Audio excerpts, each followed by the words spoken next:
an adult child of a narcissist. And Valerius says, solitude and loneliness, two states of being. I am convinced that part of becoming maturely healthy in heart and mind is learning to be copacetic with being alone. There is a difference between being alone and being lonely.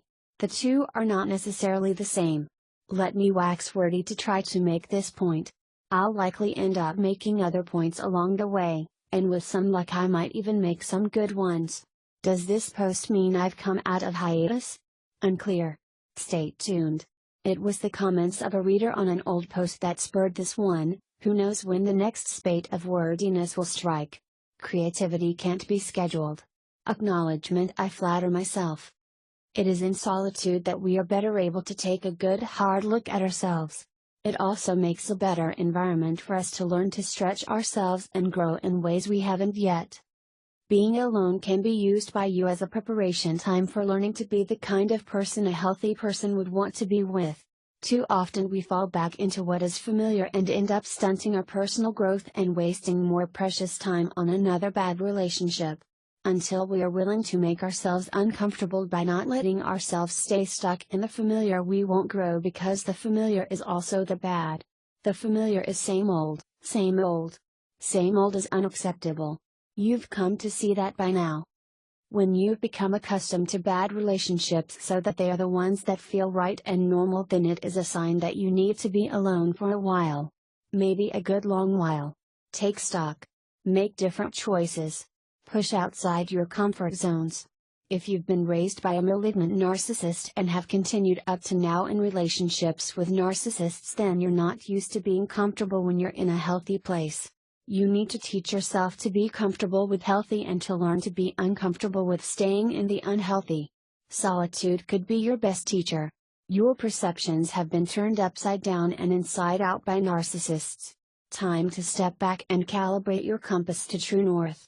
That means you need to learn how to make the familiar, but bad, be repulsive to you and not the rather attractive and comfortable thing it has been to now. Human nature isn't naturally attracted to change. We tend to fear it.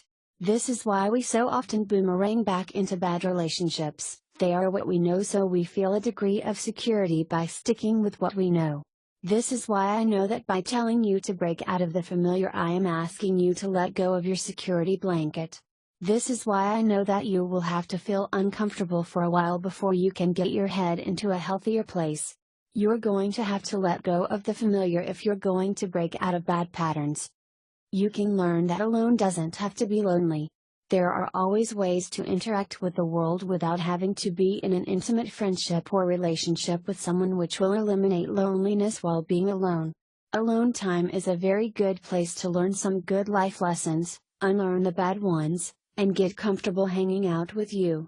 When you are comfortable in your own skin, you'll find that others, who are also comfortable within their own skin, will be attracted to you.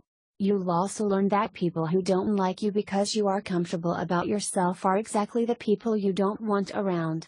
Narcissists are attracted to those who are all hung up on one neuroticism or another. They need our hang-ups to manipulate us with.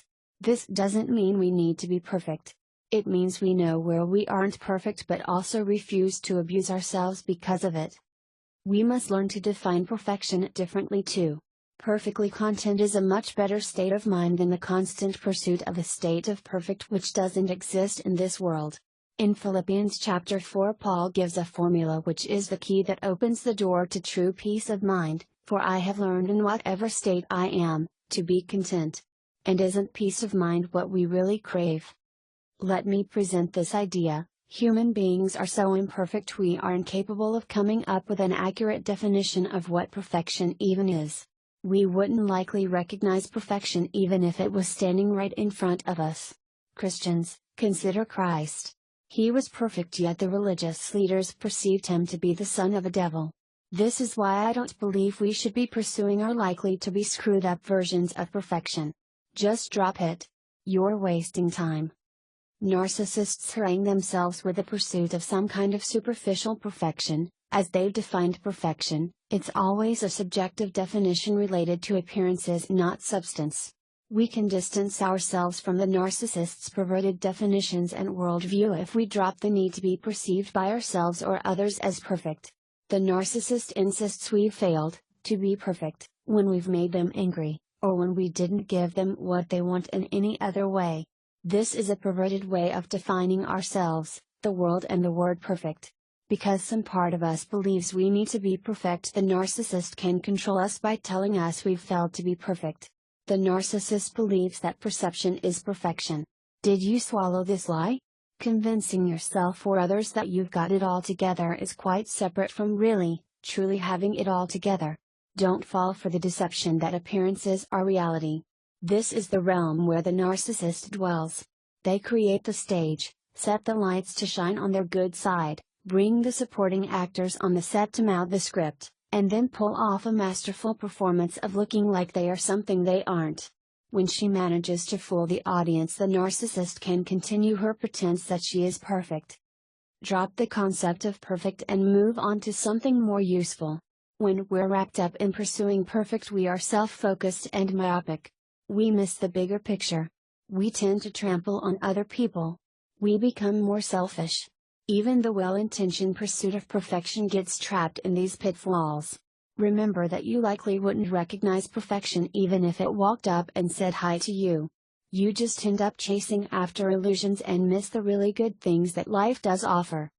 Learning to be okay with being alone, learning to create some space of time where you have to live quietly with yourself, this is the place where you can learn some important truths.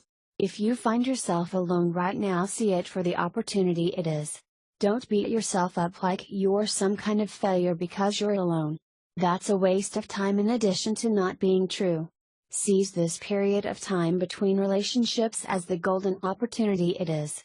If you have been wrapped up in horrible relationships with a parade of narcissists up to now, then your being alone right now is a victory. You have made progress. Quit beating yourself up for a good thing. You waste time, energy, and opportunity with this negative thinking. And it's boring. You've come a long way, baby. Give yourself a high five and enthusiastically approach this new, to you, state of being as your chance to get your head screwed on right.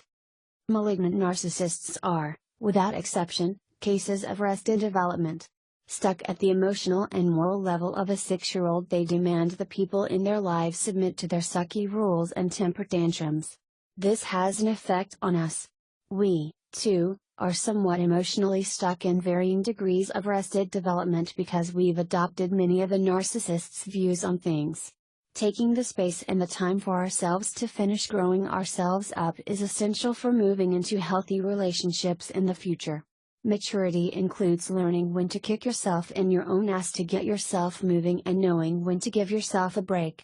Maturity includes the ability to look at yourself and others more objectively, making room for mistakes, but expecting decency from yourself and others. Don't be afraid of being alone if that is where you're at now. There is a lot of important work you can do with this space of alone time you've been given. Much creativity has been born of solitude.